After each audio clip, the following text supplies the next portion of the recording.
बिस्मिल्लाहिर्रहमानिर्रहीम। अस्सलाम वालेकुम नाजरीन, मैं हकीम मोहम्मद मोइन। आप देख रहे हैं सूफियाबाद दवाखाना यूट्यूब चैनल। जी आज मैं आपके लिए जिगर का फोड़ा बन जाना उसके लिए बहुत ही अच्छा और अजमुदा नुस्खा लेके आया हूँ। जिगर में फोड़ा बनने की वजह, पहले जिगर में इज्तमाही खून होकर वर्म हो जाता है, फिर भी पैदा होकर जनाब छोटे छोटे फोड़े बनना शुरू हो जाते हैं। समत और मुकाम के लिहाज से ये फोड़े बहुत ही मुख्तलिफ होते हैं। कभी तो एक ही बहुत बड़ा फोड़ा होता है और कभी छोटे छोटे ज़्यादा फोड़े बनना शुरू हो जाते हैं जो अक्सर मोहलक हुआ करते हैं।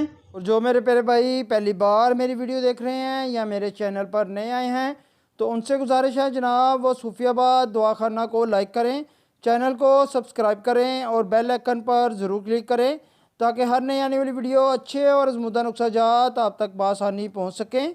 वर्म जिगर, जिगर पर चोट लग जाना, मलेरिया का जहर, गर्म ममालिक में रहना, जरासीम पेचिश का जिगर में सरैयत कर जाना या दीगर अज़ाए मादा का जिगर में जज़ब हो जाना, फरावी कैंकरियों की वजह से जनाब जिगर में खराश होना शुरू हो जाती है। कम में जिगर पर बहुत ही ज़्यादा दर्द महसूस होता है जिसकी टीसें आपको दाएं शाने तक महसूस होंगी। सांस लेने या खांसी से आपको बहुत ही ज़्यादा दर्द में ज्यादती शुरू हो जाएगी। जिगर वाली जगह जहाँ पर फोड़े का मुकाम होगा वो खासा उभरा हुआ महसूस होगा, बुखार आपको रहेगा, आपकी जनाब तबीयत बहुत ही ज़्यादा ख़राब रहेगी, हाजमा काफ़ी ज़्यादा ख़राब हो जाएगा, कब्ज़ आपको रहेगा। तो जनाब इसके साथ साथ आपका तमाम जिस्म, आँखें और लब जर्द होना शुरू हो जाएंगे और आपका जिस्म कमज़ोर और लागर होता जाएगा।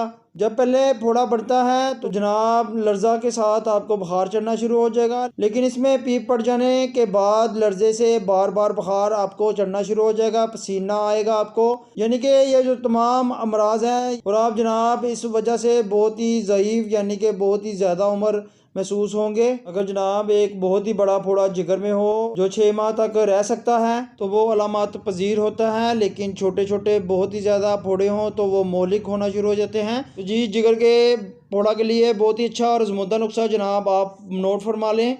आपको जो तमाम मैं हर बलदियात बता रहा हूँ ये पंसारी से आपको बआसानी मिल जाएंगी। जी तो जनाब सबसे पहले आपने ले लेना है कुंदर, उसके साथ जनाब आपको चाहिए दुम्मुल ख्वाइन।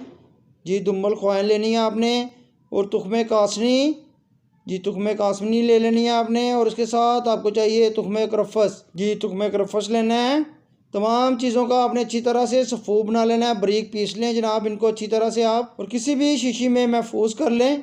और इसकी मकदार और ख़ुराक है जनाब सुबह दोपहर शाम चाय वाली आधी चमची आपने तकरीबन खाने के 1 घंटे के बाद ताज़े पानी से लेनी है। तो यहाँ जनाब अगर गर्मी का मौसम है तो आप स्कंजीन के साथ भी ले सकते हैं। अल्लाह पाक आपको शफा अता फरमाए, सलामत रहें, आबाद रहें, फ़ी अमान अल्लाह।